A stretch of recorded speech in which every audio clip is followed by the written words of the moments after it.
Okay. And we're now live. So good afternoon and welcome along to this meeting of the Bracknell Forest Standing Advisory Council on Religious Education. And the reason I'm speaking to you is that we've had a change of political control in the council, which I'm sure most of you will have heard about. And it does mean that we have 3 new councillors representing the council, Group D on Sacre. And Gareth Barnard, who has been your chair for some time now, is no longer a member. So therefore, we will be seeking the election of a chair. Can I just draw your attention to page 3 of the agenda, which sets out the background to that and lists who the new members are. I also need to tell you that we've had apologies from Vicky Gibson, David Clues, Carol Dunk, Tim Griffith, Ryan Frost, Tracy Bradshaw, and I presume Claire Hawkins, who's probably still on maternity leave. And Nahid Ijaz has notified me just before the meeting that the council appears to have blocked Zoom on her laptop. So she is hopefully getting sorted out at this precise moment, but there is a risk that she won't be able to join us either. But could I please have nominations to chair the meeting and to represent you for the rest of this academic year? Anyone can nominate. The fact that we have a vice chair doesn't prohibit them from being nominated. If anyone would like to nominate. Can I ask who's been on the committee for a long, long time, please? Probably Madeline.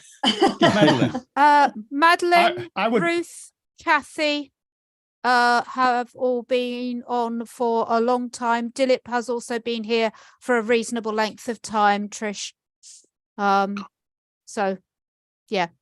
I will nominate Madeline. Is that seconded? I'm happy to second that. Are there any other nominations? In that case, in just 2 minutes, we've actually managed to elect a chair. So, Madeline, it's over to you. Very good. Thank you.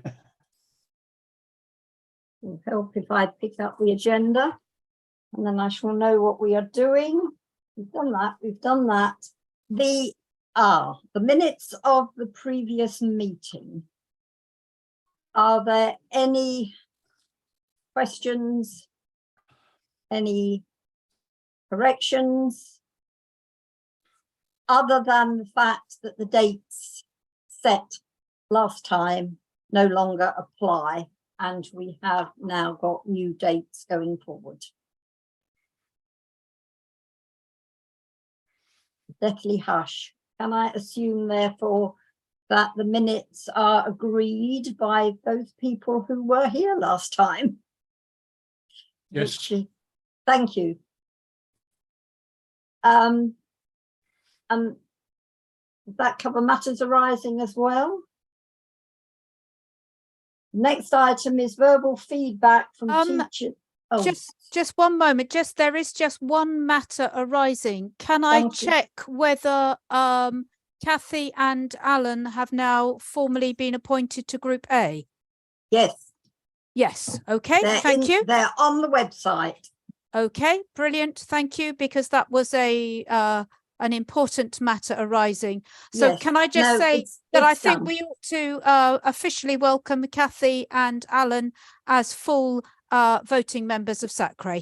Sorry to interrupt, Madeleine, but I do think that's quite important because you know, that's really good that we now have a wider representation on Group A. So that's brilliant. Thank you. Thank you to whoever sorted that out in the LA, probably Derek. Thank you very much. Yeah. I think the High Court had a few words to say about it recently as well. Although, in fact, please note that we had initiated that move before the High Court. You had indeed, and I thank you for it. And we also need to welcome our 3 new councillors. And Tricia, are you willing to accept the welcome for Ryan and Nahid as well? Nahid is now here. Oh, excellent. Hello, Nahid. Welcome. Hello. Nahid. Good evening, everyone. Sorry for that glitch. They've haven't had used Zoom meeting, so it was throwing me off the system, and it took a while to sign in, but here I am, and thank you very much. Yes, we're a pleasure. Delighted to looking have you. forward to this, I think. Thank you, Yeah. Madeline. Yeah. Is there anything else regarding the matters arising from the last meeting? Or anything that's new? All right, the first substantial item, which has rather a lot of pages in the report pack, is the NASACA AGM, which Anne is going to tell us all about. Yep, just a second. Sorry, all sorts of things going on at this end. Hang on, haven't we got any verbal feedback from teachers and visitors to school first? Or has nobody been in? Nobody from schools want to say anything, because I've got that as item 5 before the NASACA AGM feedback. But there is, I did mention that before we got there. I don't think there's anyone has Nothing to report. been- anyway. Okay, right. In which case, NASACA AGM, the NASACA AGM, which took place in London on the 22nd of May, was the Pearl anniversary of NASACA. I was not officially attending on behalf of Bracknell Forest. I was there on behalf of Milton Keynes, but Rajdip was unfortunately unwell and unable to attend. So when it did come to a vote, I did vote on behalf of Bracknell Forest, so we were represented. So the conference, there will be a more fulsome write-up in the next NASACA briefing, but the conference looked very much at where SACRAs are going in the future, what SACRAs need to do. Most of the information from that is available on the NASACA website, and I'm sure between them, Derek, Lizzie and Emma can ensure that everybody has a log on to that, because every member of SACRA should have a log on to the NASACA website. It was the Pearl anniversary. We talked about the future for SACRAs and the fact that SACRAs need to celebrate what they are doing that is working well. SACRAs need to promote their work, and that's probably something that I think Bracknell Forest SACRA could certainly consider doing. And using Facebook or Twitter or the council website, emails that go out to schools, promoting what we do. We already do that to some extent, because those of you who are new to SACRA won't know, but we have a regular termly newsletter, which Abby frequently contributes really interesting articles to. And Alan has contributed in the past as well. What else at the NASACA annual meeting? Catherine Wright talked about the fact that SACRAs need to be adapting to changing times, and I think the appointment here of a humanist to Group A is one of the ways in which Bracknell SACRA is moving with the times. We are also beginning our syllabus review, which there'll be a bit more about later. We also had a very interesting analysis of annual reports. So each year, SACRA has to submit, is legally required to submit an annual report to both to NASACA and to the Department for Education. And each year at the moment, NASACA employs a consultant who carries out a thorough analysis of the annual reports. And he fed back at the conference on the fact of the fact that there is still a huge variety in how much SACRAs are funded, what SACRAs are actually doing. And he also picked up a second year in a row that although SACRA's statutory duty is to advise the local authority on matters related to RE and collective worship, many SACRAs actually failed to advise the local authority on anything. So I think that is something that we need, that Bracknell SACRA needs to take on board, is that, yes, we need to advise the LA. The LA may then task us to carry out some of the things that we have advised need to happen. So, for example, if we said to the local authority, we think there needs to be regular training for new RE subject leaders, the local authority might then say, okay, guys, SACRA, can you sort that out? But it's that way round that it should happen, rather than SACRA going, we're going to do this and just get on with it. Tempting as it is sometimes. So, you know, that's something that we need to give some thought to, I think, moving forward. And as we discuss our forward plan and things like that, that's something that we could do with. The AGM was extremely well attended. We also heard from there were workshop times where people get together to talk. So it really is something that is worth attending as members of SACRA. And each year SACRA is entitled to send 2 members to the annual conference. So I think the date for next year's conference is already set. I shall give that to you now. So if you are interested in attending, it would be well worth putting Monday, the 20th of May into your diary.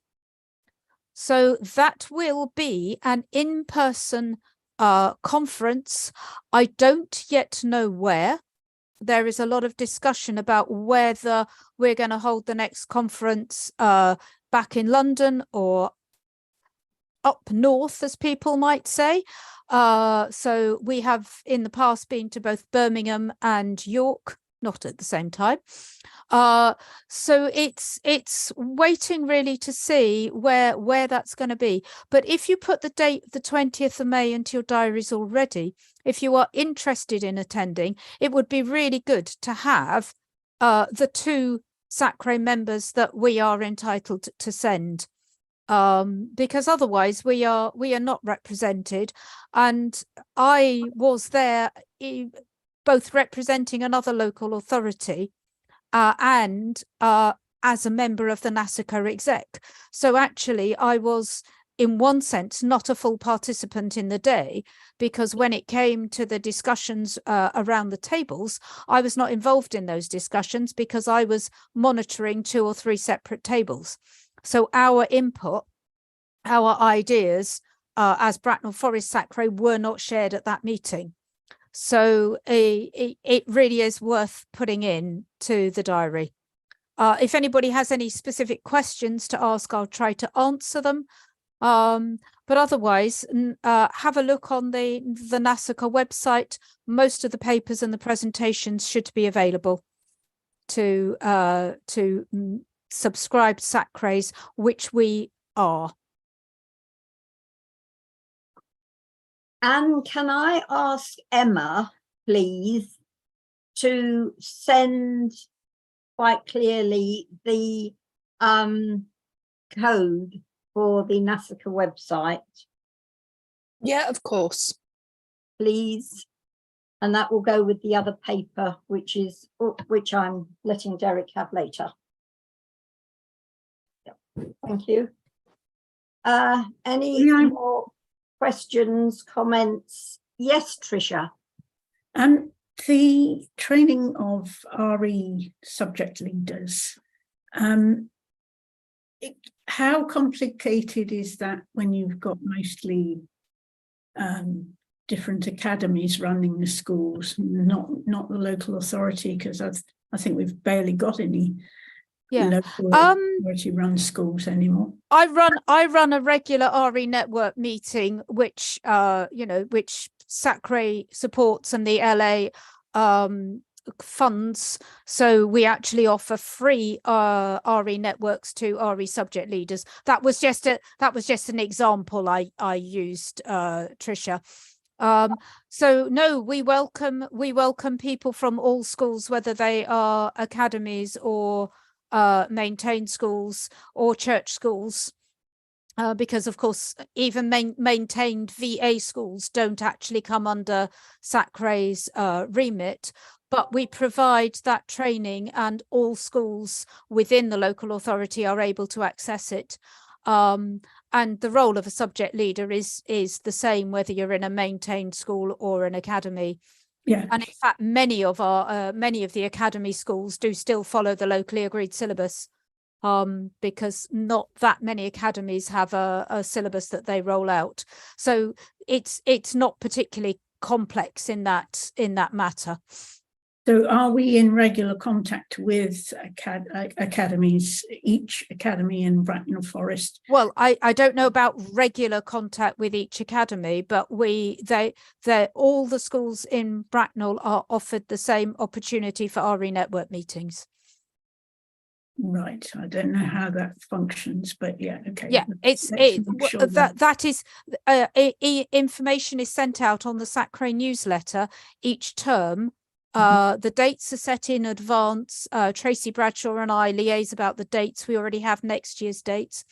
That is they're sent out to all the schools across the local authority through the Can Do network, which is where all training can be booked. And Bracknell Forest education is very good in that academies, free schools, VA and VC schools are all treated equally in terms of their access to RE training and a lot of governor training. We have people from the academies on governor training, on governor hubs as well. So Bracknell Forest offers a very comprehensive service to all of the schools. Thank you. And Anne, are you still inviting SACRE members to come to those meetings? Yes, SACRE members are very welcome at those meetings. Tracy Bradshaw normally attends on behalf of the LA, and I can make sure that I send Emma the dates for next year so that they go on to the minutes. Thank you. Thank you. Any more feedback from Anne? Any more feedback from anyone else? I think Anne was the only person to attend in the event, weren't you? Yes, I think Rajdip was unwell. I think I got a message because obviously I was also letting people into the meeting and handing out badges. So yes. I was sent all the apologies at that point. So I hope Rajdip is fully recovered. I mean, it was a while ago now. So I actually had my foot. I actually couldn't walk that day. So I've been at all of these virtual ones. So I was really gutted to not go because they're usually really sort of informative. It's a shame I couldn't go to that. Yeah. So there is one more training session coming up. If anybody wants to hear more about the annual reports, there is going to be a free-to-all NASACA online training session, 6:30 till 7:30 next Thursday. That's Thursday the 13th. I'm not sure where bookings for that are at the moment. I need to find out, but I will make sure that you're all informed, because it's a really useful way of finding out what other SACREs are doing when we get that overall picture from the annual reports.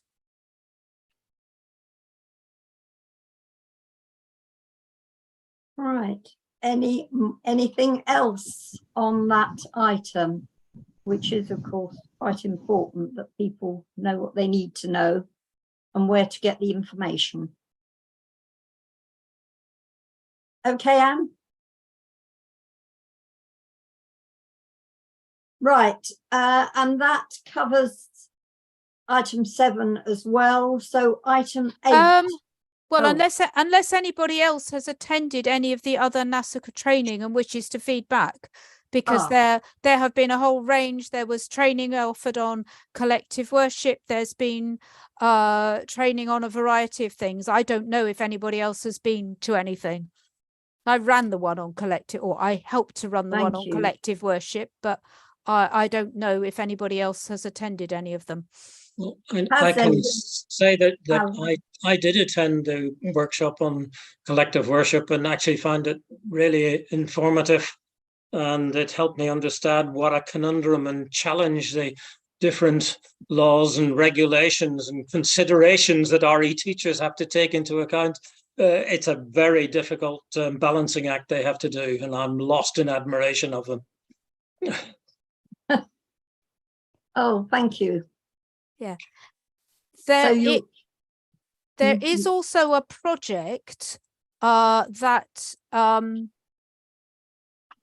ARIAC and NASACA are undertaking together. ARIAC is the Association of Advisors, Consultants and Inspectors. That's what it is.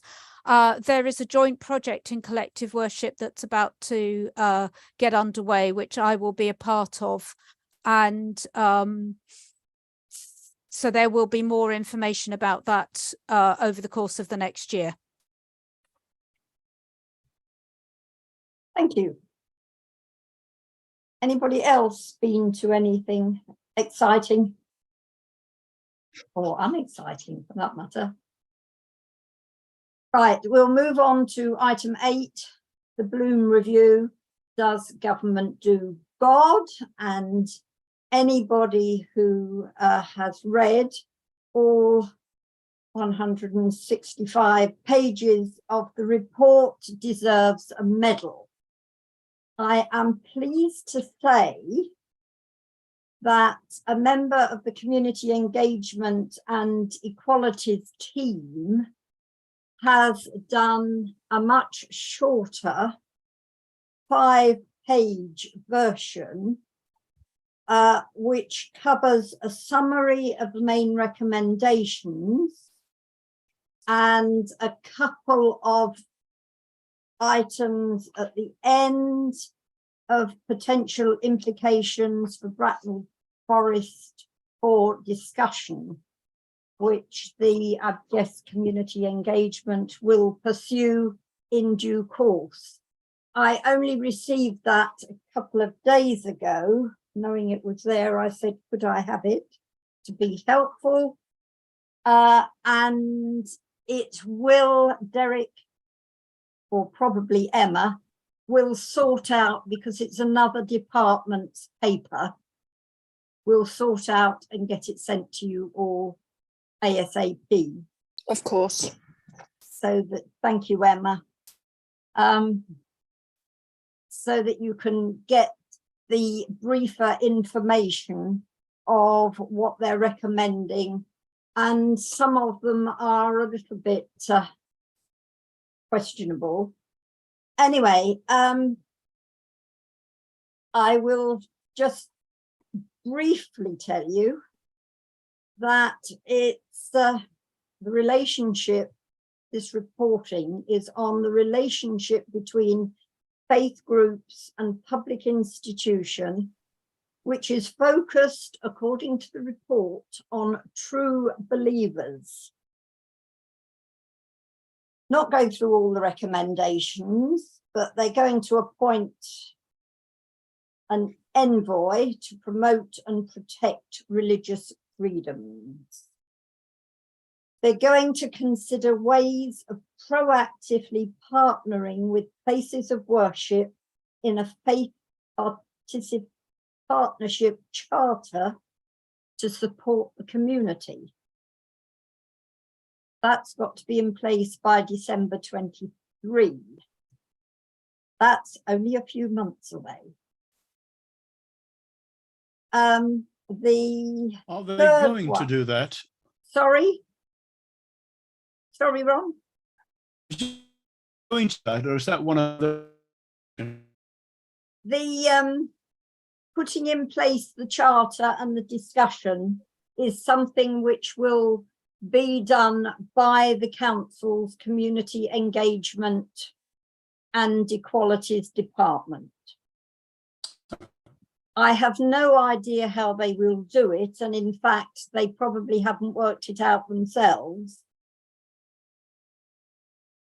But one of their potential implications, which I will put in now, is establishing faith partnership charter by December 2023. And it then goes on to say we could look to build on the work of the Interfaith Forum and recent discussions with churches post-COVID, recognising their valuable community support. So that is something that will be being discussed by Bracknell Forest. Sorry, Madeline, can I go interrupt? I think Ron was asking a question, but I think his line went fuzzy. So things like the Independent Faith Champion, are they, it says here it's a recommendation Yes. for the government to, but have they appointed anybody, or is this something that they're debating still? I think they're still debating it. Okay. Kath introduced this last week. Kath Price, who wrote it in one of Parget's staff.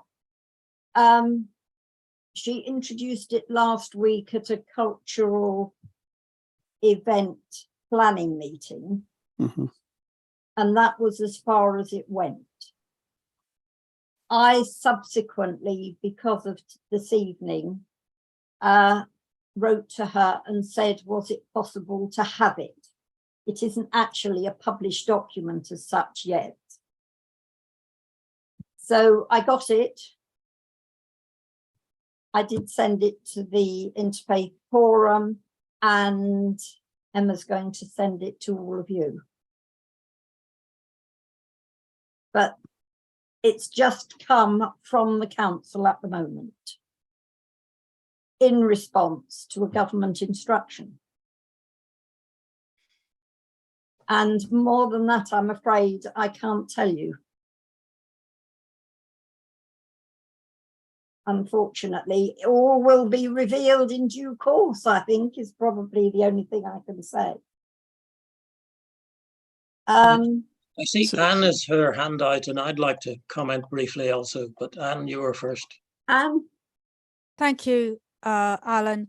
Yeah, I think the thing we need to bear in mind is that the main recommendations that really concern SACRE are they're on my list. Yeah. Oh, okay.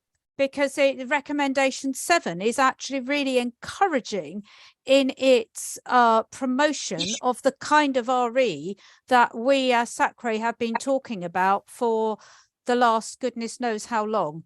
So, Shall I finish? Yeah, certainly, Yeah. Madeleine. Alan, did you want to say anything now? No, you should finish first. Sorry, I thought you had finished and we're starting. No. So did I, Alan, hence I put my hand up. Yeah. My apologies, because I did digress onto giving you the extra information which should have come at the end. So my fault. So the third recommendation is to adopt working definitions for religion, belief and faith as defined in the report. And those 3 definitions in the report are: belief is an idea, concept accepted as true. It should have cogency, seriousness, cohesion, and importance, and be worthy of respect. It's not supernatural and considered to be a worldview. It'll be much easier too. You'll have more questions when you've actually had it and read it.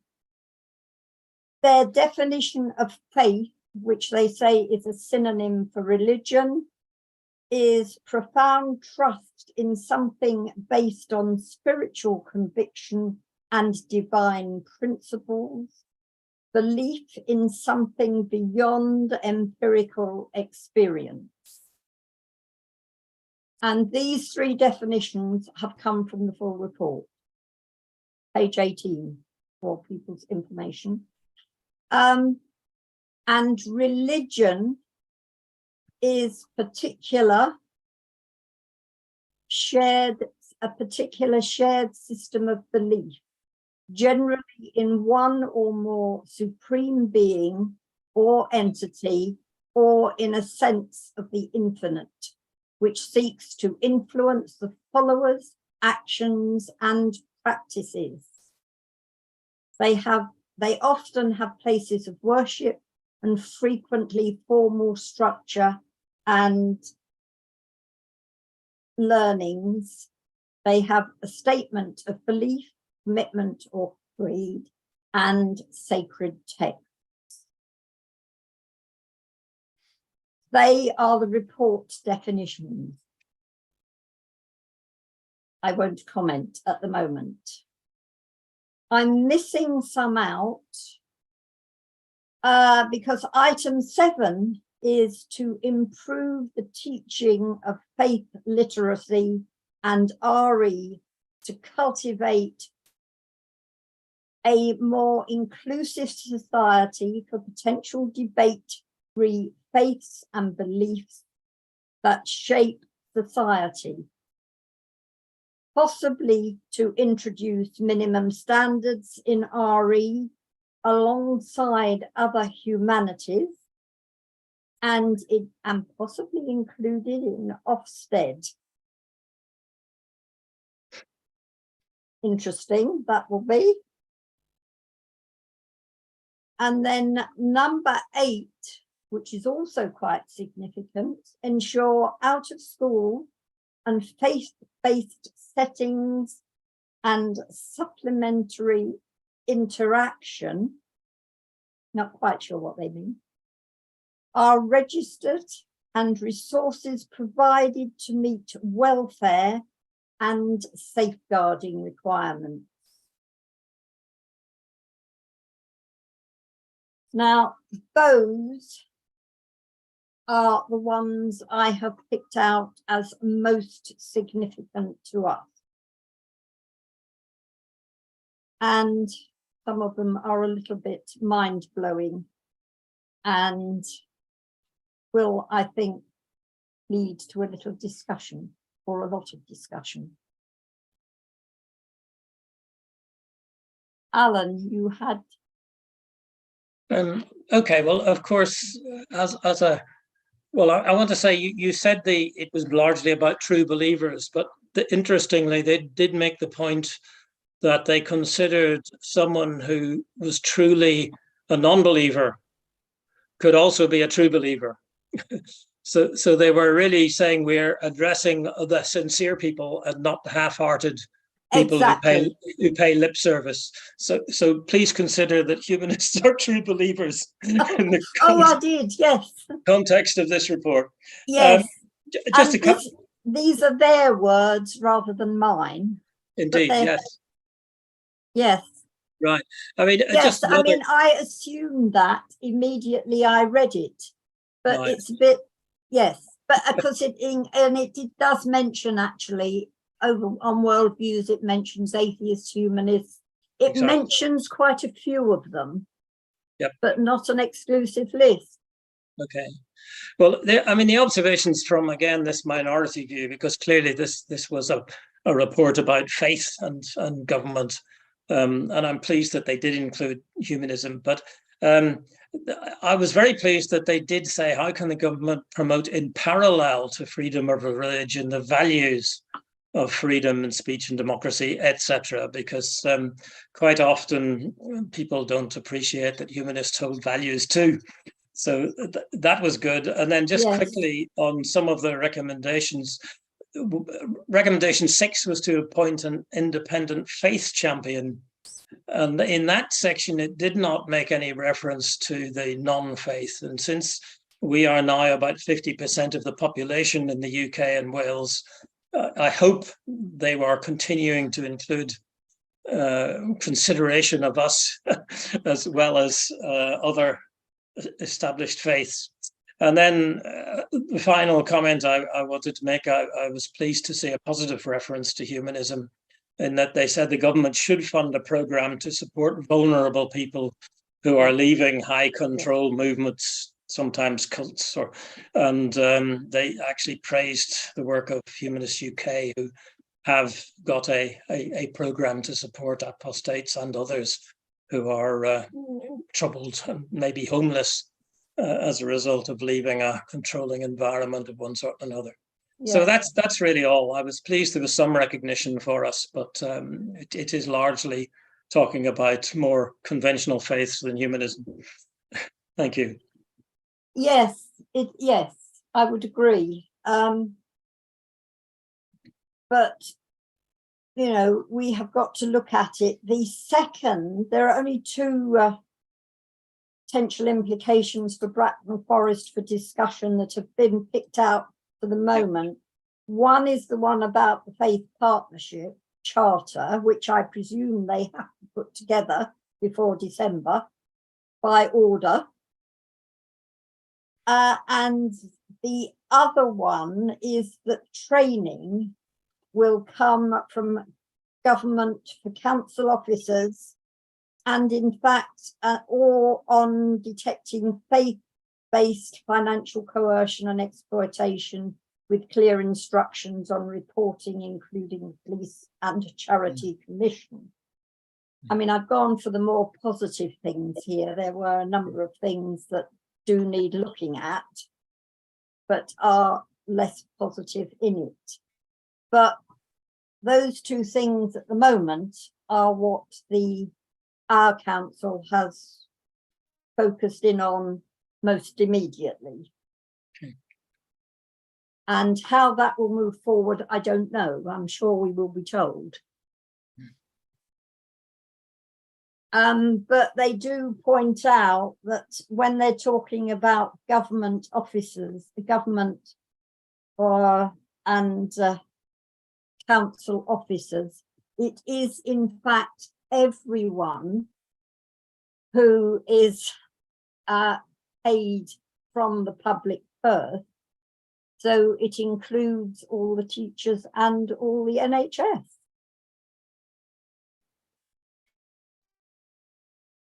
So they're taking on a huge... Anyway, we are likely to have to come back to that many times. Ron has his hand up. Yes, Ron. Ron? Madeline, could I just...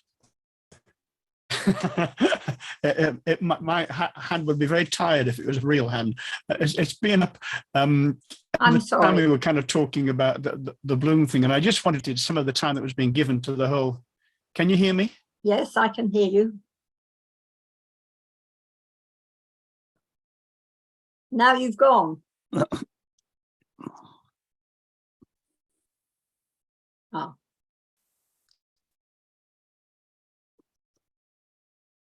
Ron? Yes, I'm coverage here. Ron, that, may I make a suggestion?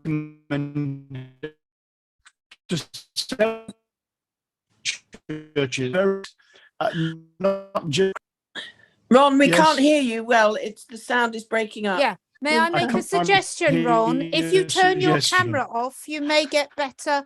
If you turn your camera off, you may get better signal. I think your broadband is running a bit slow. Can't hear you. Yeah, I have tried that, but it didn't seem to do much, and I wanted to put my hand up. Yeah, So no, you can can you still hear me put better your- now? We can, yes, but you Yes. can still Okay. put your hand up even if your camera is off. The All reaction, right, okay. the reactions All still right. work. Yeah. Yes. Okay, sorry to kind of make this so drawn out. But the section on the recommendations on definitions, to define our terms is really vital if we're going to have any possibility of understanding one another when we're talking together. And of course, for many of us with religious backgrounds, we have sacred texts which actually define these words. So if we bring in new definitions of these words, there's immediately going to be a conflict between what our understanding is and what any new kind of legislation or advice is. And I do think it's really vital that we understand one another's terms. But I did think I was glad that that particular topic was visited. That's what I wanted to say. Thank you. Yes, it's extremely difficult. I know no more about this than what's on these pieces of paper, and was very grateful for the summary, because there was no way I was going to be able to read all of it in the time available. But yes, I mean, there are discussions to be held, but how rigid the terms issued to us by government are going to be, I don't know. Because, as you say, it doesn't mean the same thing to everybody. If I might just add another word then, Madeline. Yes.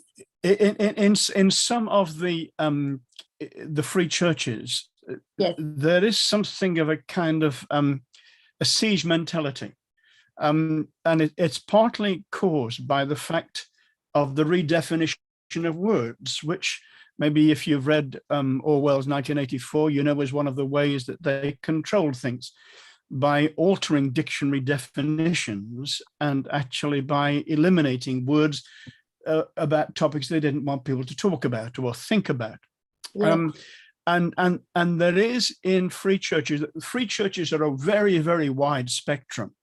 But there is something of a siege mentality that our faith and our very language that we use is under attack.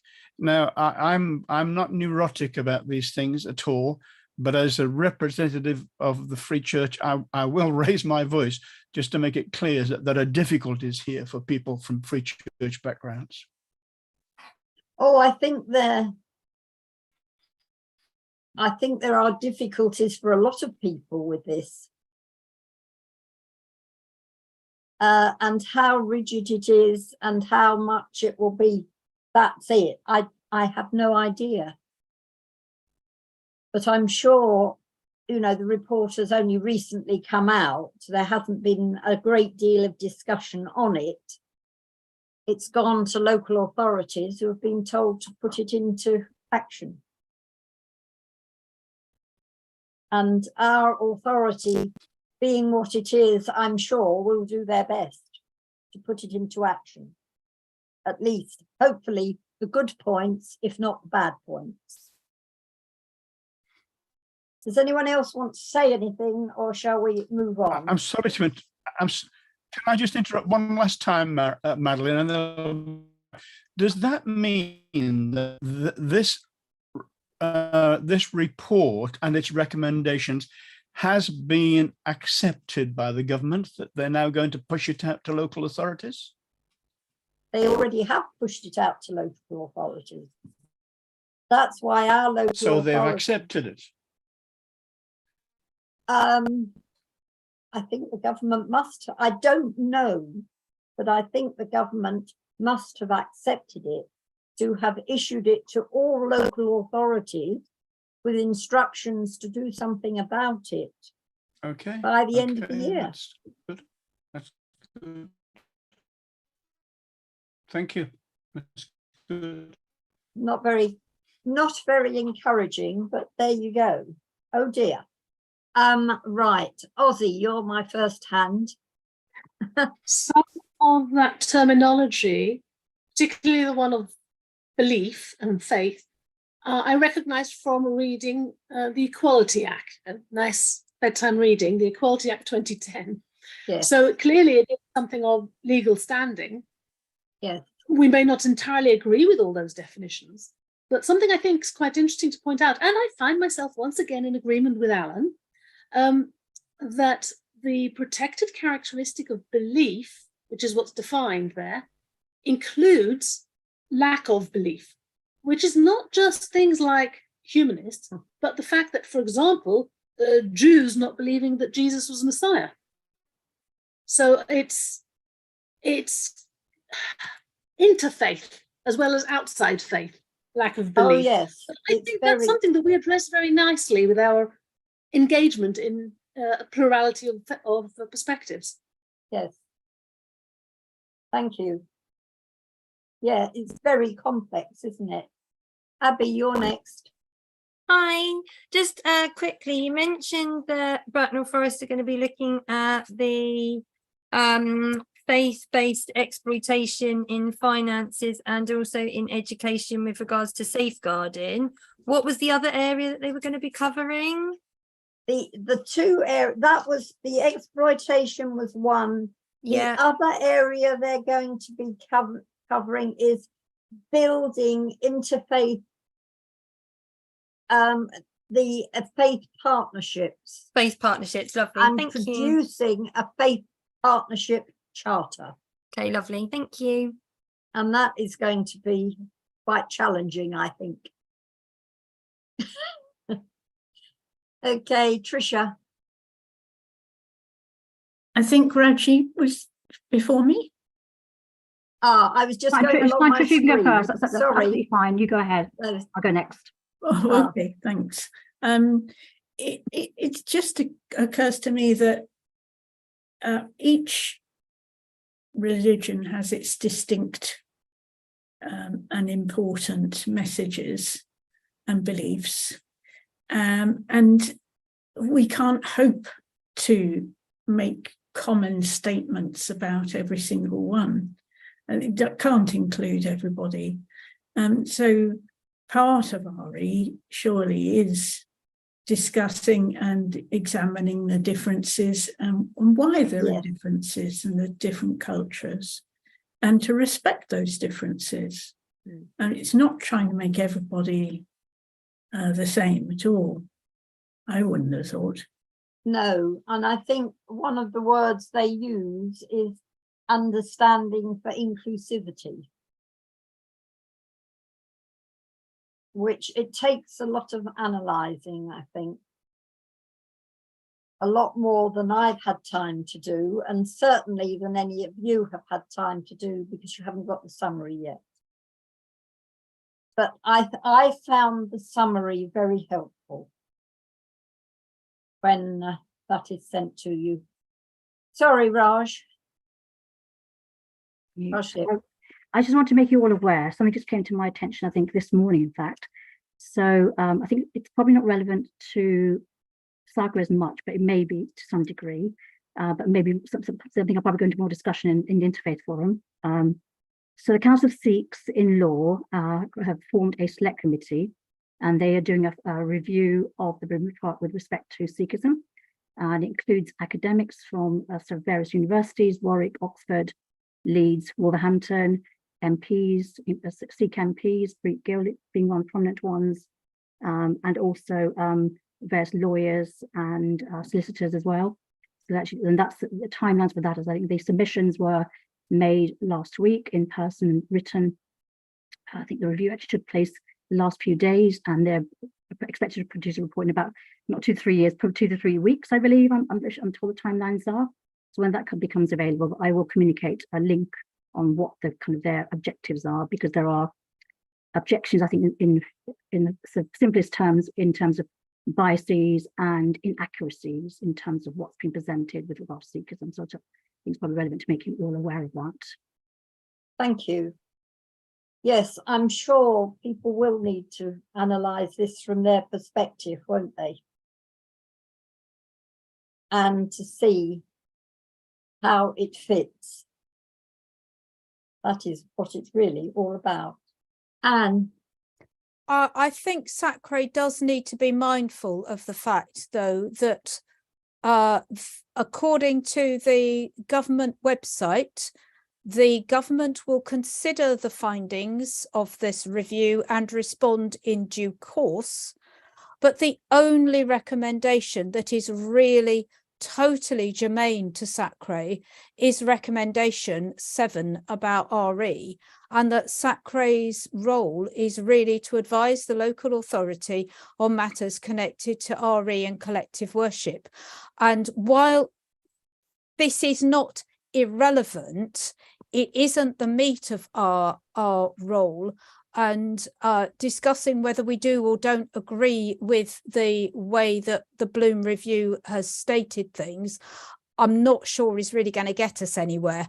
So I'm just aware that, you know, as you said at the beginning, Madeleine, we have got a lot on the agenda, and I'm just not convinced that that we need a long discussion on this. The RE bit is really important, because what they're saying in RE, I think we should make sure that we support. So if we are going to respond as SACRE to this Bloom Review in any way, we need to say, we need to support the government to actually adopt the recommendations in recommendation 7, because actually RE is important to creating a more inclusive society for the reasons that Tricia talked about a moment ago, because it is about teaching children that there are many different ways to be human, and that it would be really helpful if you know, there were some minimum standards for RE that you know, that the government and Ofsted held schools accountable for, because not necessarily in Bracknell, but across the country, there are so many schools that are not fulfilling their statutory requirement to teach RE. And if that recommendation was given real teeth, it would actually improve the situation, which would then have a knock-on to so many of the other things that we're talking about, because children would be informed and would grow up then to be informed adults. So, sorry, I'll get off the soapbox, but I think it's really important that we keep a mind on what our responsibility is as SACRE. And I know many of you are also on the Interfaith Committee, and there will be different issues arising out of this for the Interfaith Committee, but we do need to keep those two issues slightly separate, if that's okay. Sorry, Chair. Thank you, Anne. You are quite right, and it is really very important. I mean, this is a bit amorphous because nobody has had the chance to read it. But we are concerned only with schools. Obviously, we and children's education. But there are, as you say, the two areas. And it's only how it informs the syllabus that is important. I have, folks, just had a message from Derek to remind us that somebody has left and we are not now quorate. Is that the case? In which case we can carry on informally. We don't have to stop the meeting. But how does that affect convening the agreed syllabus conference, Anne? Well, it does make it that little bit more difficult, especially as before she left, we had not, because we didn't know she was, I didn't know she was leaving early. No. We had not asked Delapo to tell us whether her organisation had agreed to her carrying on as you know, representing the Church of England on the agreed syllabus conference. However, that doesn't mean that she hasn't replied to Derek and or Lizzie in that respect, and that we might get an answer to that. So I mean, the local authority is going to have to convene the agreed syllabus conference, otherwise we're in trouble. Anyway, shall we draw that to a close? You will get further information tomorrow and ask Anne to talk about the relevant things. Item 9, updates on the hub. Yeah, the key update on the hub. The first thing is that I believe that the final films, the humanist, Baha'i and Buddhist films, should be live by the end of tomorrow. There was a slight delay because I think somebody at RE today was unwell, or there was a change of staff or something. But I have, for the third time, sent the humanist film to be uploaded, because I think the person who's responsible for downloading the other end has not always done so in the time scale of a free WeTransfer. But hopefully they should be up there by the end of this week at the absolute latest. And then I will ensure that everybody gets a fresh link. In fact, I might give that to Emma to go into the minutes, but you should be able to have a look at the very wide range of films that we now have on the website. For those of you who are new to Sacre, this was a project that was begun in 2019. She says confidently, yes, it was, because we'd managed to make one film before lockdown, etc. It is a film, it is a project that was funded partly by West Hill, the West Hill Award scheme. We got £4,000 and we have made films using questions from the locally agreed syllabus, adapted for context. We have made films in an Anglican, a Baptist and a Catholic church. We have made Sunni and Shia Islam films, a Reform and Orthodox Jewish film, Sikh film, Baha'i, Buddhist, humanist,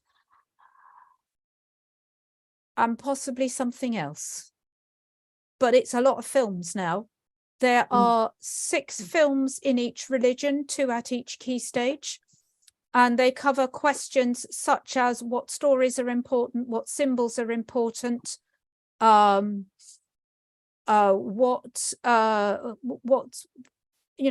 is the relationship like with the deity or the core belief? What impact does that have on daily life? How does science and faith or belief interact? And what about the varied interpretation of texts? So we've got those films, and they seem to be being well used by teachers at all key stages 1, 2 and 3. So that's been the main work of the hub. The hub is also following on from the last 2 Sacre meetings, because I think ours is tonight. Well, obviously ours is tonight, and Slough's is tomorrow. We have another hub meeting where we will consider what's been said and whether the find out whether all the agreed syllabus conferences have been convened. We're drawing together the results of the conversations that have been held between different members of religious groups. So for example, I held humanist and Hindu discussions, and lots of ideas have been shared, and all of that information is going to be collated so that we begin to have some idea of where we're heading with our syllabus review in terms of content. And we will then be looking at how we evolve what we have discovered from the syllabus that we have, because obviously with the films that we've got, we don't want to completely throw out the current questions. We want to ensure that there is continuity and that those films still remain relevant. So that's going to be the core work of the hub. But obviously Sacre will have a huge role to play in the creation of the new agreed syllabus, because every decision made by the hub will have to come back to SACRAES, and there will have to be agreement across all 6 SACRAES across the Berkshire area.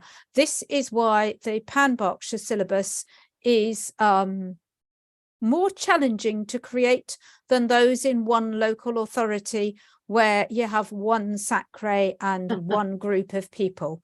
So if I'm very grey by the time we've finished the job, you'll know why.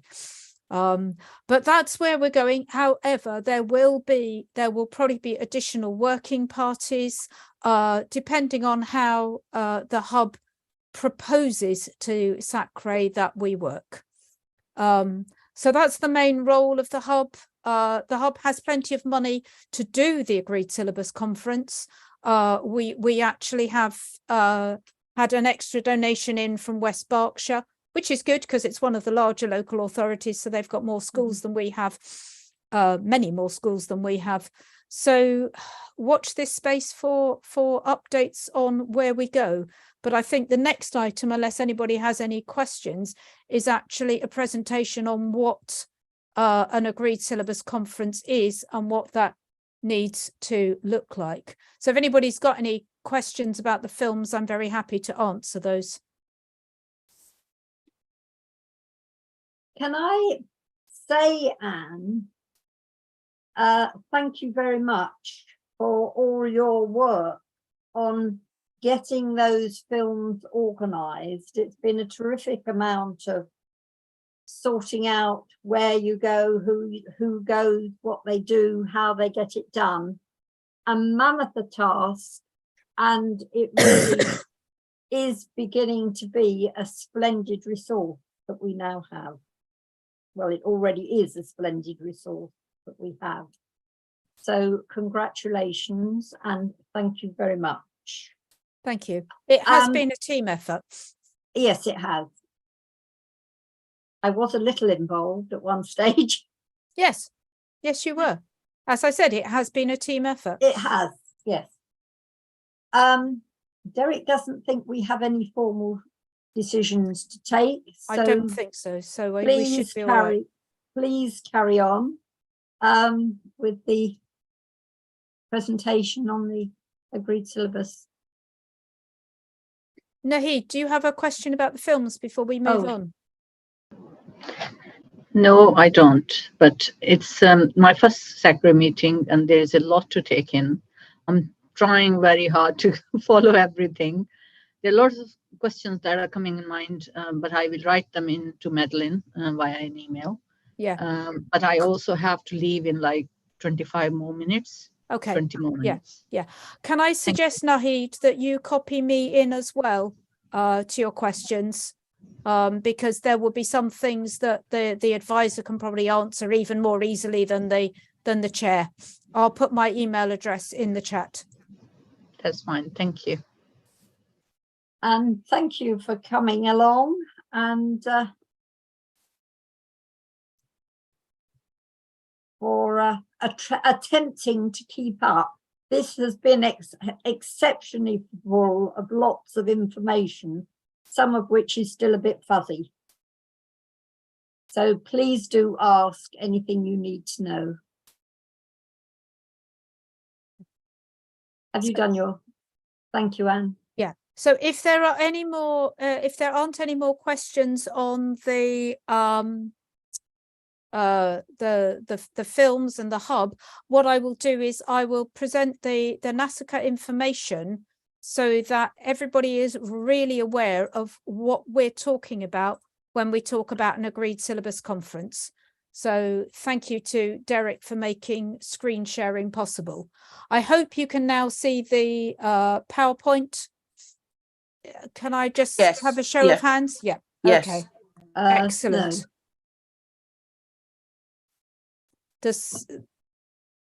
No. Yes.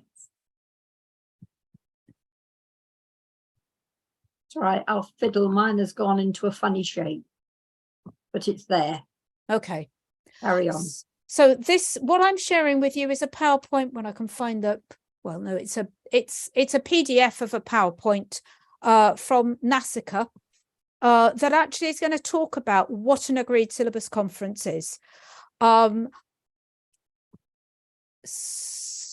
know why it's got two titles, but it has. So the agreed syllabus conference is the statutory body. It's all often known as an ASC, and it's brought together solely for the purpose of producing the agreed syllabus. And it's a separate legal body from a SACRE. So usually, and I would recommend this, it would be usual for the agreed syllabus conference to have a different chair and vice chair to SACRE. Often it's just a reversal of roles. The vice chair chairs the agreed syllabus conference and the chair is the vice chair. Because that just means that when SACRE switches from one meeting to the other, everybody's clear because a different person is taking charge. So this is it's a body that has to be established approximately every 5 years because, and it is an occasional body, because it has to produce and recommend the agreed syllabus for to the LA. The agreed syllabus conference has to meet in public, and this is the really important thing, the syllabus has to be unanimously recommended.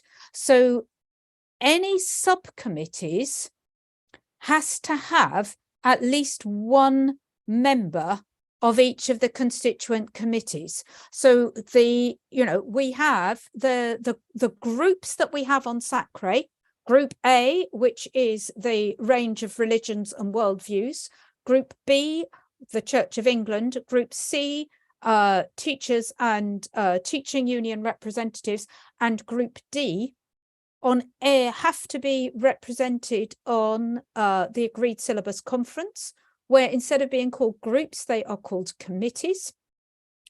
And any subcommittee, so if we established a writing group, or if we decided as Bracknell Forest SACRE that we wanted a smaller group to liaise with the hub on the agreed syllabus conference, because maybe there was a group of people who had a bit more time, it must have at least one member from each of those groups on it. So there would have to be a member of committee A, B, C, and D. And at the end of the time of the syllabus review, all of those committees have to agree to the syllabus. If any one of those committees is not happy with the syllabus, then the syllabus cannot be adopted. So it's obviously in our interests as we work, because ours is a more complicated system, whereas normally you'd be dealing with 4 committees. We've got to deal with 24, assuming my maths has served me correctly, 6 lots of 4. So we will have to make sure, the hub will have to make sure that we get agreement from everybody on the way forward for the syllabus and its contents.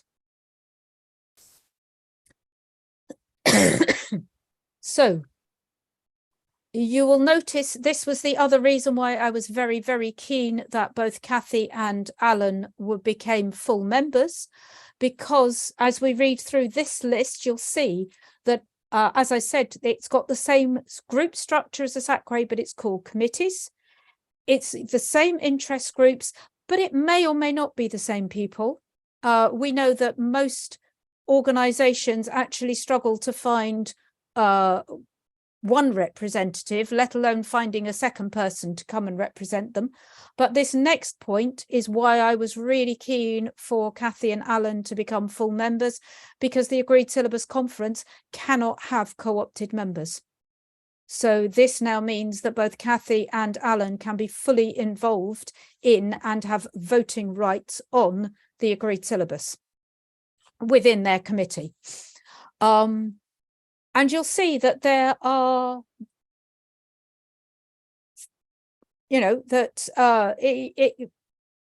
the local authority could choose to appoint a chair to the agreed syllabus conference, or we may be allowed to choose our own. I'm not sure what the Bracknell Constitution says about agreed syllabus conferences. It probably doesn't. So I'm going to assume that it would be as it is in Sacre, where the agreed syllabus conference can choose its chair. So I think for the autumn, we not only need to seek nominations for chair of Sacre, because the legal situation is that we appoint a chair and a vice chair at the beginning of each academic year, but also for the agreed syllabus conference. The role of the conference then is to specify what will be taught through the agreed syllabus. Now, that is up to the agreed syllabus to decide whether that is specified as in content or specified as in, you know, the level of specification is up to Sacre to decide. And those of you who have looked at agreed syllabuses across the country, which I know some of you have done because we've talked about this before, will see that they're all very different in the amount of sort of statutory content that they contain. So we may not specify the amount of curriculum time that can be allocated to RE, but we can recommend it. And most syllabuses currently recommend 36 hours for a year for Key Stage 1, 45 hours a year for Key Stage 2, 45 hours a year for Key Stage 3, and 40 hours a year for Key Stage 4. But it is just a recommendation. We cannot specify because there is no legal requirement for a specific amount of time. But there is usually included a catch-all phrase is schools should ensure that enough curriculum time is devoted to RE to enable the requirements of the syllabus to be met. So there are some caveats, but you can see why recommendation 7 from the Bloom review is actually really important, because if recommendation 7 were to be adopted, setting out minimum standards and minimum requirements for RE, we might find that actually there was a minimum time that, you know, like the minimum requirement for PE is 2 hours a week. I mean, I'm very much doubt they would give 2 hours a week to RE. Schools could not do it if they did. But if they actually set a minimum time, it would really help in the creation of agreed syllabuses. And please note that in the same way that our Sacre meetings are clerked, the ASC will also need to be clerked and funded to support its work. So these are the kind of questions that an agreed syllabus conference will need to be asking. And these are the kind of questions that as an ASC, we will need to put to the hub for whatever recommendations they send back. There will need to be this ongoing dialogue. I also intend to share this PowerPoint set with the hub to make sure that everybody on the hub is also familiar with what the point of an agreed syllabus conference is, although the hub itself will not be the agreed syllabus conference, but it is merely the point of liaison for the 6 local agreed syllabus conferences. And so these questions will be kind of the key that helps us to structure our new syllabus. So that basically is what an agreed syllabus conference is.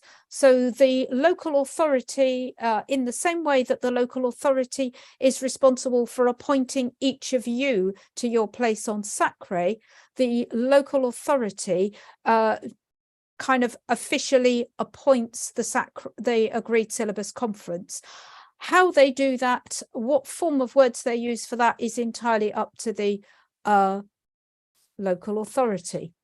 So are there any questions on what we mean by an agreed syllabus and an agreed syllabus conference.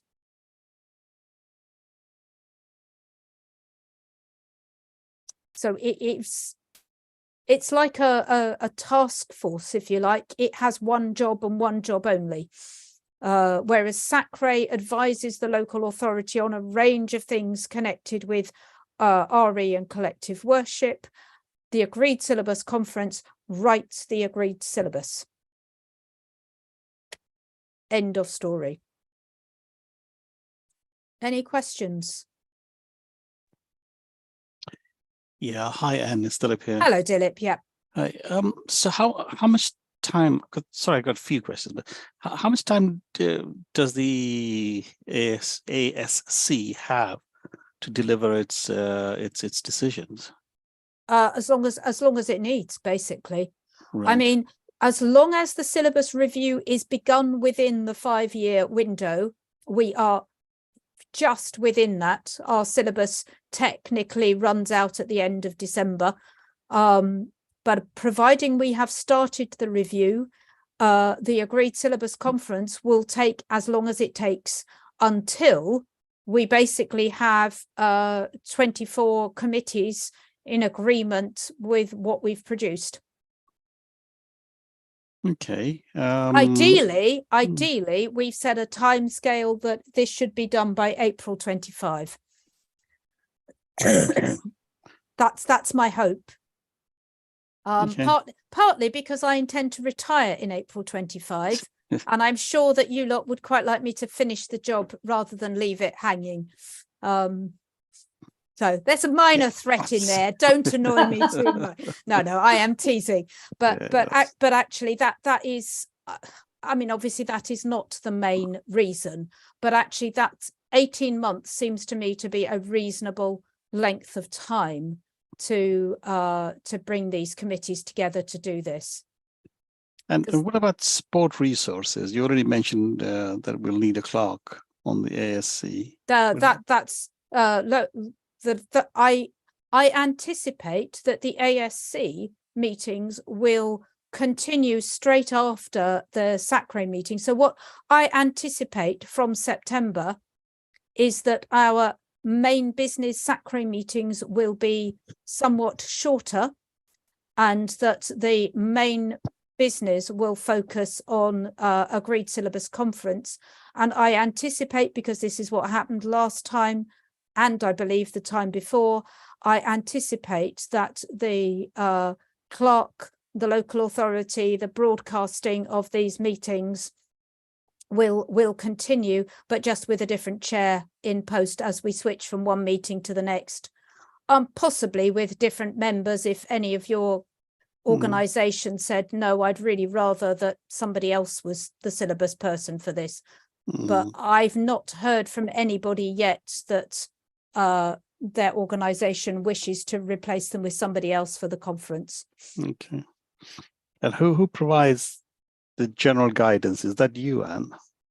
Well, the general guidance is actually, I mean, this is where the hub comes in, because the hub is basically the chairs of the agreed syllabus, the chairs of the SACRE and the advisors of the 6 SACRE. So there are 3 advisors across the 6 SACREs in Berkshire. So the steer will come from the 3 advisors and the chairs working together, who will then bring the information back to the agreed syllabus conferences, and it will become a dialogue. That doesn't mean that the hub meetings couldn't be extended to other members who wished to come and give their feedback. Okay. All right. Thank you. Thanks, Anne. No problems, Dilip. Tricia. So there is a defined way that this will be structured and carried out already. We're not going to rock the boat and change it all. Good question. Probably not. But there will, because of developments that have happened since this one was launched in 2018, with the whole language around worldviews, the inclusion of non-religious worldviews and specifically humanism at various key stages, the work on the disciplines that has been sort of initiated by the Ofsted RE Research Review. There will be a degree of change required, I think, if we're going to have a syllabus that is fit for the next 5 years. Because of course the issue with a syllabus is once it is launched, it then runs for 5 years. So, you know, there needs to be some thinking to the future with it. So largely it will depend on everybody here how much change there is, because the hub could propose, and at the end of the day, if the hub couldn't come to an agreement, then Bracknell Forest, for example, would be free to say, yeah, okay, we're going to recommend to the local authority that we continue with the syllabus we've got, and we'll have another crack at it in 5 years' time. It is a possibility. Not necessarily a good one, but it is a possibility. Where do we find the syllabus? The syllabus document is on the Bracknell Forest website, in the Sacre section. At least it should be. But I'm sure I can arrange for another copy to be sent out with the minutes. Thank you. That'd be good. Thanks. Yeah, not a problem, Tricia. Sorry, one more. Yeah, go for it. Do all the Sacres have to have the same syllabus? If we are going to call it a Pan-Berkshire syllabus, yes. Because as Tricia's already mentioned, it would be very difficult for Bracknell Forest to produce its own syllabus, because the number of schools that are not academies is quite low now, and a syllabus is only the statutory document for an academy.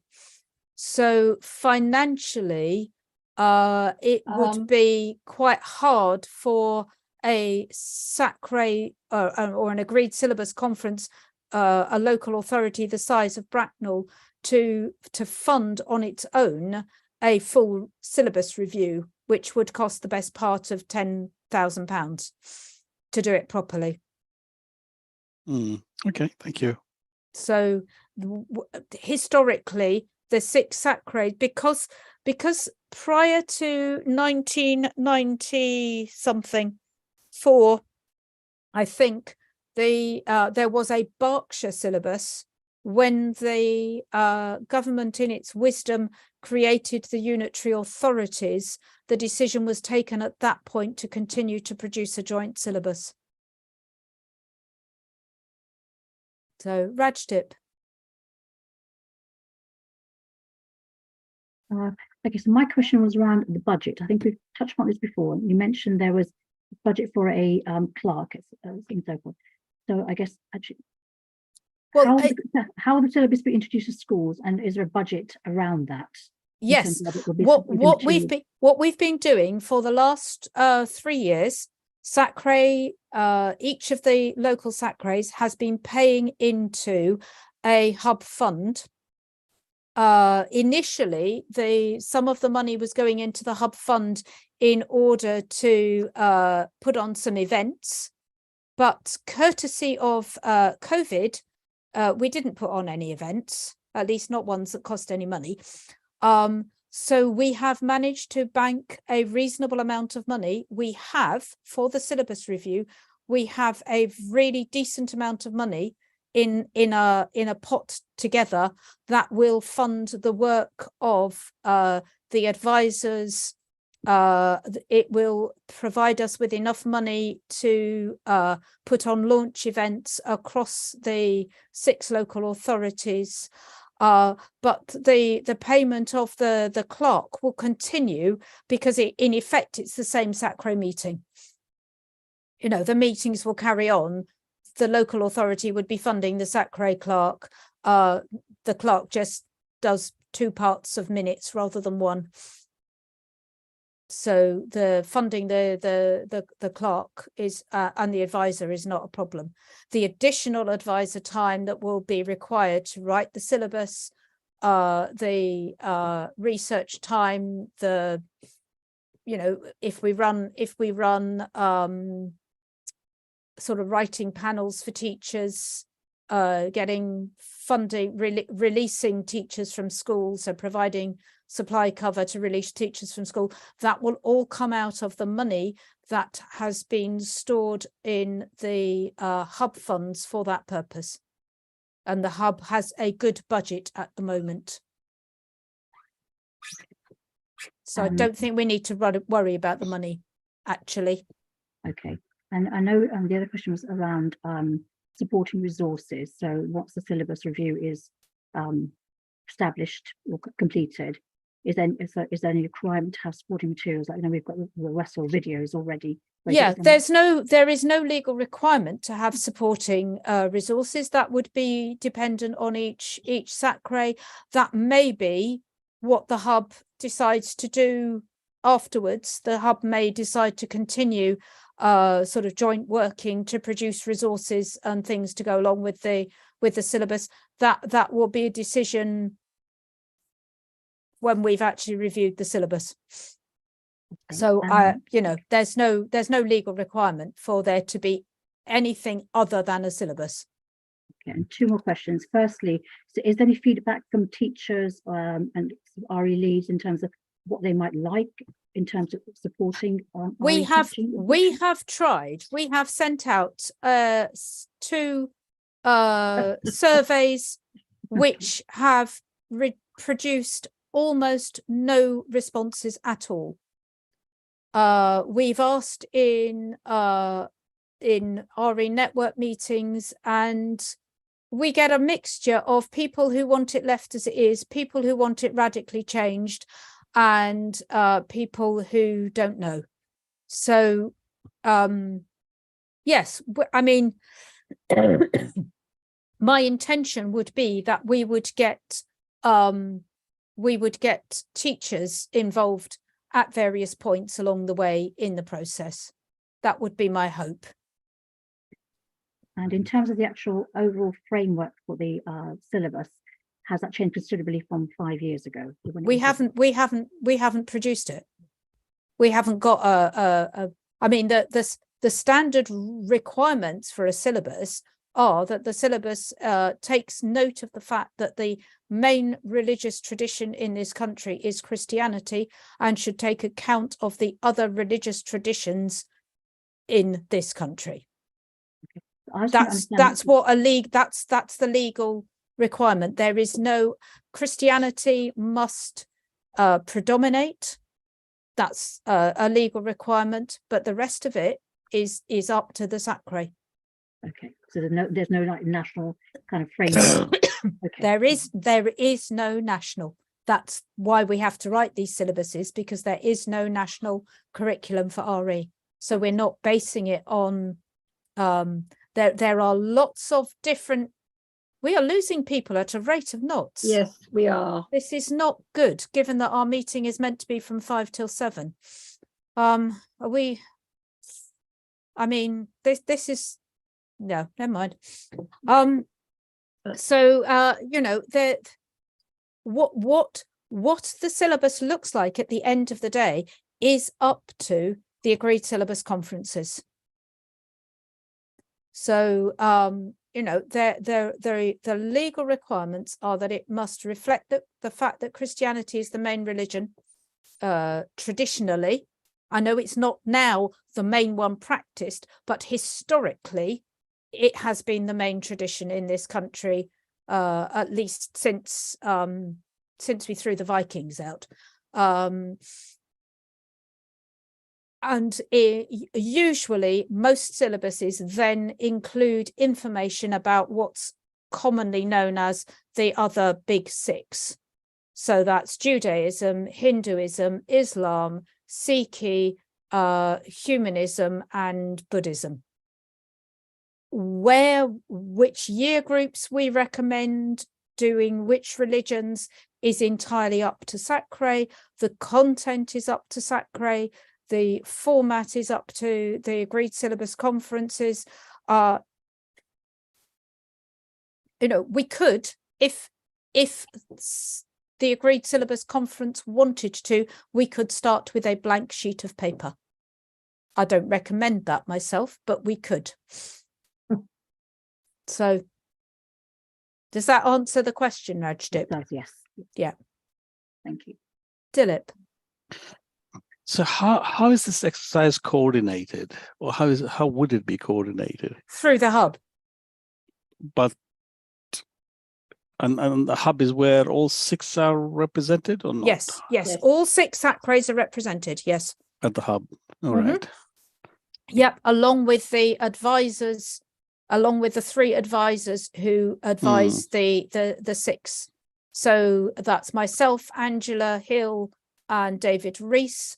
And then Madeleine is on the hub, as is the chair of Slough, who's a Sikh, the chair of Windsor and Maidenhead, who happens to be a member of the Church of England, the chair of West Berks, who is a member of Group A, the chair of Reading, who is a member of the Church of England, and the chair of Wokingham SACRE, who's a member of Group C. So we've even got apart from we did have a local authority councillor, because Gareth was also on the hub. So we did have all 3 groups all 4 groups represented on the hub. That is currently not the case. But on the other hand, I don't know whether there have been any changes of chair in the other SACREs, so because of election. So there may be, although nobody else was a councillor. So, but there may be vice chairs who can be invited to bring in the Group D representation. Okay, that's interesting. I'm just kind of conscious that this seems like a big effort with a large number of stakeholders playing a part in it, and trying to keep it on track and trying to deliver something. Yes, it's a challenge. It is a project management task. Yes. Cool. And does it very well. We'll see. We'll see, Madeleine. I've managed so far. So I shall stop sharing screen.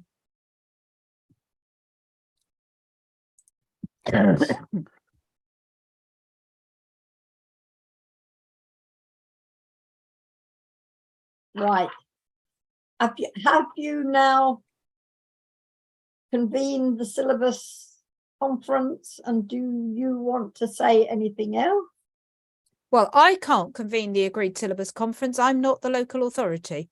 Right. So well, how do we go about it? Make a formal request?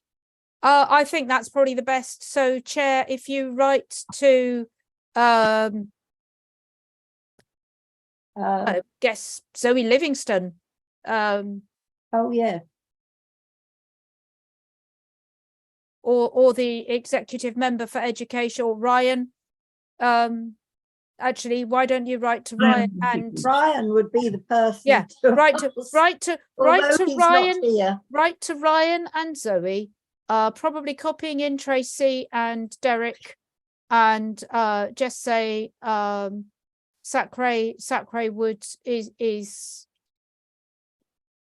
is now in a position to convene or to have the agreed syllabus conference represented. What's the word? Spotted. Convened. That's the word. Convene. Yes. Convened. Yes. Sorry, it's been a long day. Yeah. That should do it. But who is its chair? Well, that we will elect the chair at the first meeting in the autumn term. So we will elect a chair and a vice chair for SACRE. when we have completed the business of SACRE, which hopefully will just be approving the annual report, which I will write during the summer, and receiving any Ofsted or SIAMS reports. We're not going to get any Ofsted feedbacks today because Tracy's not here. Then that will be it, I think. That will be because I think although we were going to have an agreed syllabus conference directly after the SACRE, you know, at this point, A, it is quite late, and B, we are now somewhat short of representation. Indeed. So I think, yeah, if we could just ask as part of this, if anybody has not looked at the 3 documents with the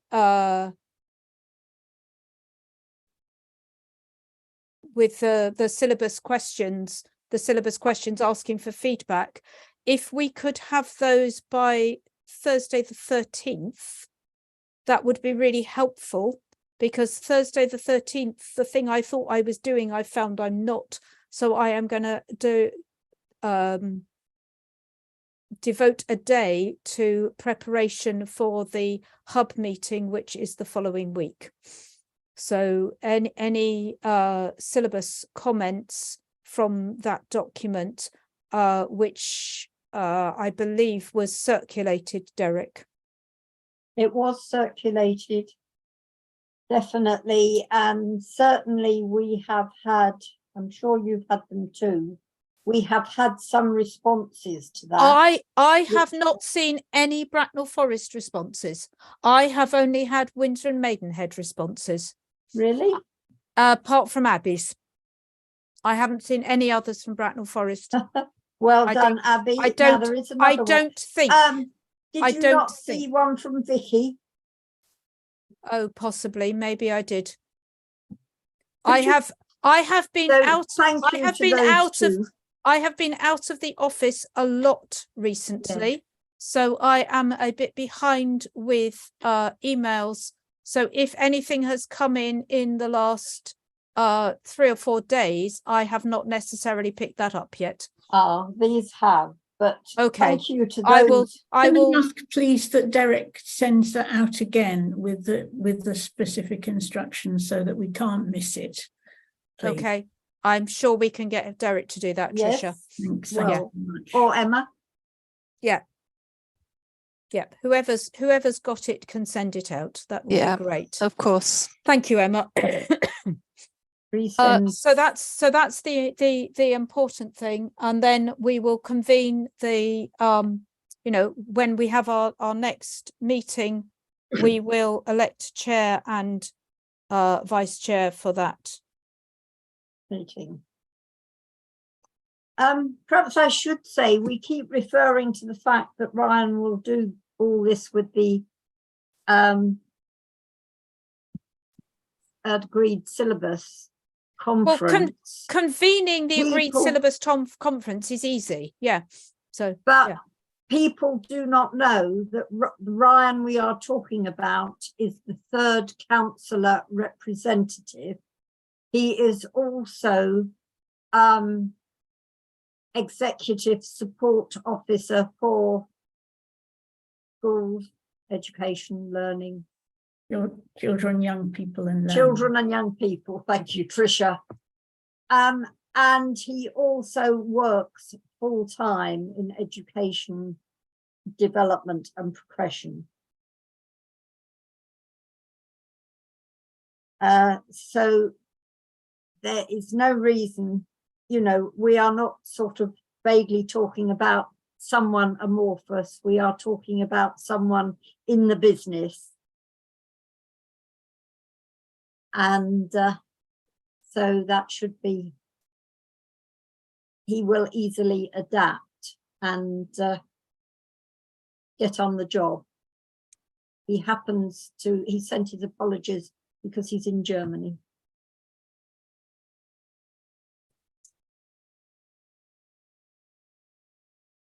So that is it. Now, is there anything else you need there, Anne?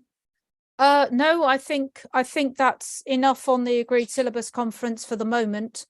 But the syllabus documents we're going to send out again, and you would like them before the 13th. If that's possible, yes. Yes. Because I hope to devote the whole day on the 13th. So that's not this Thursday, but Thursday week.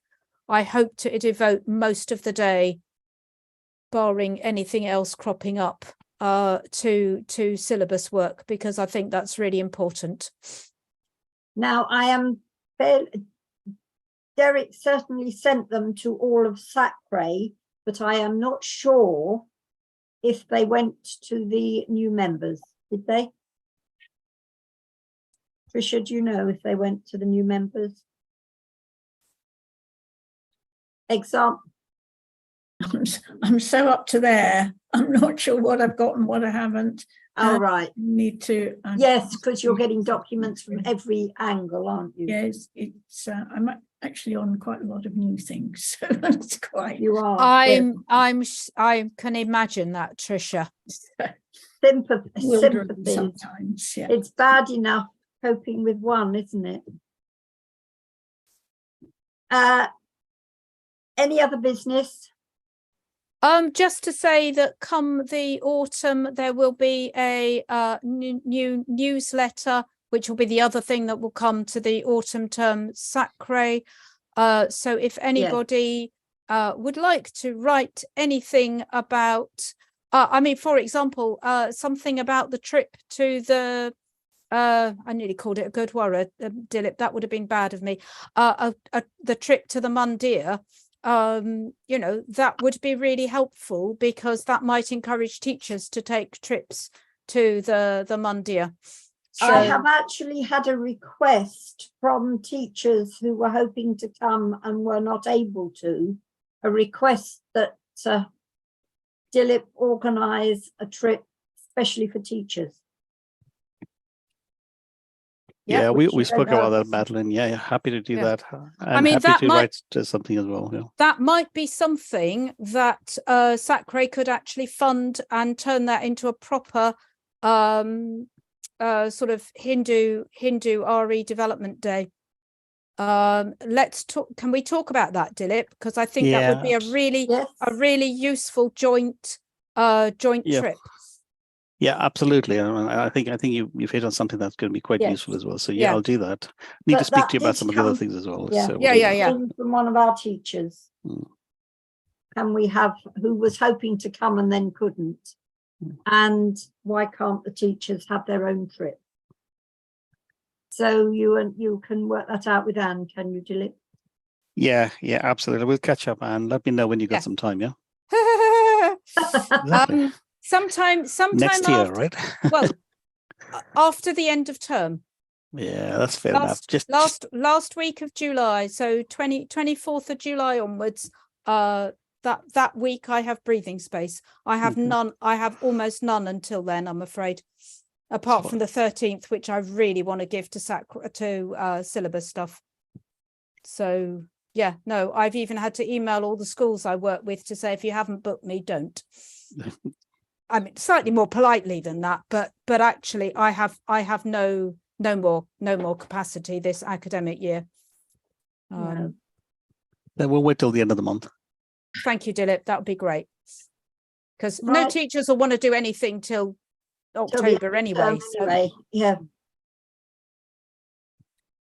Any other business? Rajdip and Abby have both got their hands. Yeah, Abby. Just a quick question for Anne. What was the submission date for the newsletter, please? Submission date for the newsletter, end of August is fine. Okay. And any other topics you want covered? Off the top of my head, Abby, I haven't given it any thought at all. I have to confess, thinking time about what happens next year begins on the 24th of July. No worries. So I'll ping you an email if I come up with something. No worries. Thank you. Okay. Anything else? I was just going to add, Sophie, we've got the Bracknell Community Day on Saturday. Thank you. And we've got the Gurdwara Gurumani Grant from Slough. They're one of their teams with a roaming exhibition called Without Shape, Without Form will be there. I think I'll send an email to Derek, to Emma about this. And it's going to build up. So I'll be organising the trip to the Gurdwara in November. And I'm also speaking to the two teams, the two separate teams, one that's a general talk about Sikhi, the one that takes the roaming exhibition about coming to do some, we've got some requests from schools. I'm speaking to them about coming into schools from September to do talks. So there are other good ones as well, but I think we'll focus the GMG for time. Because I was just going to say, if comms could go out to teachers if anyone's interested. I'll be there for the first couple of hours, but they've got their whole sort of team of volunteers that kind of run these exhibitions on a regular basis. So that's something we can build on as well if we want to kind of do. And then I'm just trying to find us a date for November, which will come out as well for teachers who can attend when we do the trip as part of the Interfaith Forum. If you can email me information about that, Rajdip, I can make sure that I sort of try and liaise. Okay, will do. That's it. Thank you. Right. Anything else?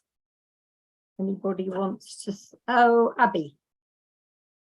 Or is your hand left over from before? No, just quickly regarding the syllabus review and going through those 3 syllabuses, I just wanted to say I found it quite an interesting piece of work, and the questions and things that were asked, it was quite yeah, it just really made you think, sort of, you know, opening your mind to other things, and it was quite an interesting piece of work. So yeah, looking forward to working on that.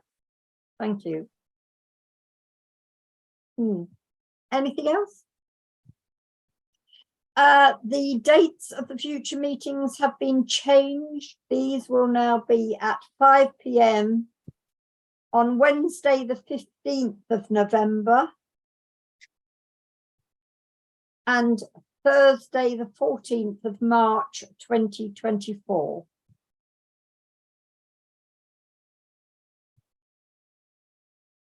Do we have a date for the summer term in 2024? No. Okay. And they have been changed for whatever reason. Well, it may be because our former our Democratic Services officer, who has been off on maternity leave, is returning and will be our officer again from tomorrow. Okay, great. If I can just request that any provisional dates are passed, that I am given either plenty of notice or a bit of wriggle room, because if dates come out too late, I can't change things. It so happens that both those dates are okay. But they might not have been, because I have already got a lot in the diary for next term.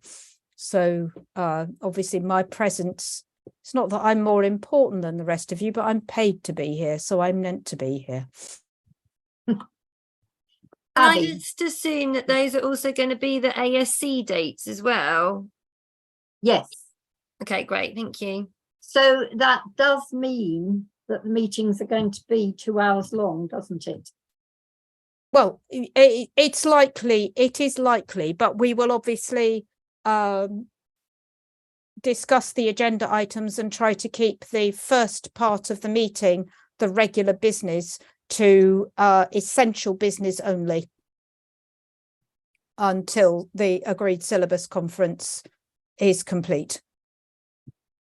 I had one final question. It was about the cataloguing of the artifacts. I know that's scheduled for the day we were going to the Monday. Has that happened, or is that going to be rescheduled? I haven't heard from Tracy, so I don't know. She sent a couple of dates to me, and I told her which ones I could and couldn't do, and I haven't heard a dicky bird since. I was hoping to talk to her tonight, but she's not here, so I will try and catch up with her. But yeah, no, it hasn't happened, which is a bit of a pain. So, ho hum.